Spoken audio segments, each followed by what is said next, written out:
দিনে যে নির্বাচন, সেই নির্বাচনে জনগণের ভোট ধানের শীষের পক্ষে সমর্থন ভোট দিতে উৎসাহিত করবে।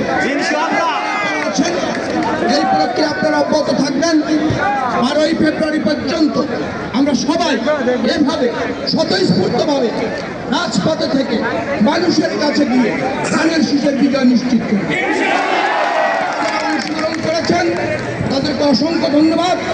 এরপরে আবার মনে হয় সোমবারে এই ধরনের গণসংযোগ আছে, সেই গণসংযোগে আপনারা অংশগ্রহণ এই প্রত্যাশা ব্যক্ত করে সবাইকে ধন্যবাদ জানিয়ে সবাই অনেক পরিশ্রম করেছে।